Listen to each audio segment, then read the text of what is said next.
ومنهم من ينتظر وما بدلوا تبديلا.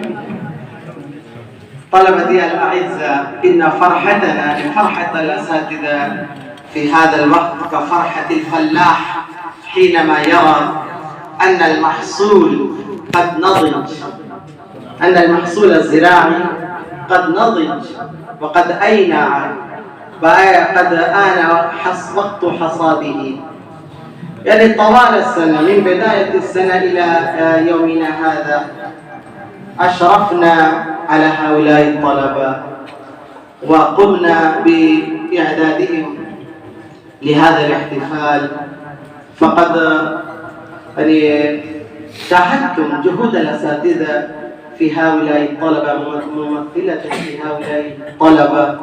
إن أريب إذا قام مضيعا ما شاء الله يبدو أنه رجل عربي خالص، وكذلك تلاوة الكاشف ومديح الغيور، مديح بصوته الرخيم الرنان، وخاصة إذا كان المديح من قصيدة البردة للبوصيري يا رب صل وسلم دائما أبدا. يعني في الحقيقة لا يوجد مديح أنشد كما أنشد هذا المديح، يعني ظل يعني بهاء الحفلات الدينية منذ قرون. وكذلك الخطب الرنانة، الطلاب الذين ألقوا الكلمات في الحقيقة يستحقون التهاني، وكذلك الصحف. يعني لا أحتاج إلى كل هذا، فكل جميع الطلاب الذين شاركوا في هذا الاحتفال، وكذلك جميع المراقبين الذين راقبوا الأسر الحلقات الخطابية، وكذلك جميع طلاب الأدب العربي وأعضاء النادي يستحقون كل الشكر والتقدير. وكان من المقرر أن يشارك أخي والدكتور محمد شكيب القاسمي، ولكن له سفر غدا ولذلك لم يحضر. وإن لي أيضا سفر يعني صباحا بل قبل صلاة الفجر، ولكن يعني حبا لكم وحبا لهؤلاء الطلبة وحبا للغة العربية جلست هنا. وفي هذا الوقت لا بد أن نذكر ذلك المعلم الملهم الذي نفخ روح اللغة العربية في المدارس الإسلامية، وهو الشخصية الحبيبة، أستاذ الأساتذة، أستاذ الأجيال، ومعد الرجال، الشيخ وحيد الزمان الكرام. نسأل الله سبحانه له الرحمة والمغفرة، نور الله قبره وبرد مضجعه وتقبل منه ما قدم من جهاد وجهود في خدمة الدين والأدب.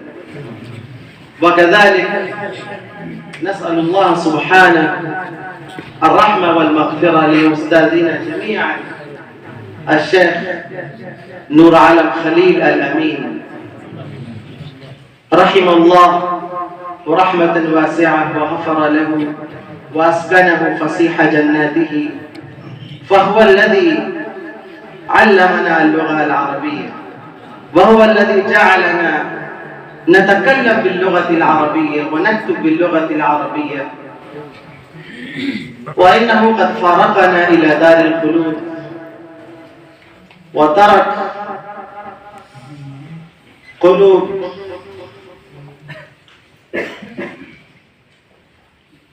تلاميذه تتقلب على الجمر،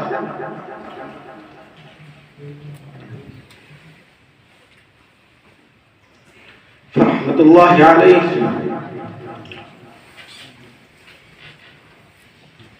أيها الإخوة، إن صلتنا بالعربية ليست صلة الناس بلغاتهم، فحب العربية مغروس في قلوبنا، مركوز في طباعنا، مترسخ في أفئدتنا. إن اللغة تفنى بفناء أصحابها، ولكن إذا كان إذا كانت الإنسانية كلها ماتت ما فنيت اللغة العربية، فهي لغة ليس لها زوال، لغة خالدة تالدة. حتى ليست هذه لغة العلماء والطلبة، لغة عامة المسلمين. المسلمون إذا أكلوا قالوا بسم الله، وإذا فرغوا قالوا الحمد لله، وإذا ناموا قالوا اللهم باسمك أموت وأحيا، وإذا استيقظوا قالوا الحمد لله الذي أحيانا بعدما أماتنا وإليه النشور، وإذا لقوا وتصافحوا قالوا السلام عليكم ورحمة الله، وردوا وعليكم السلام ورحمة الله وبركاته. وإذا بلغهم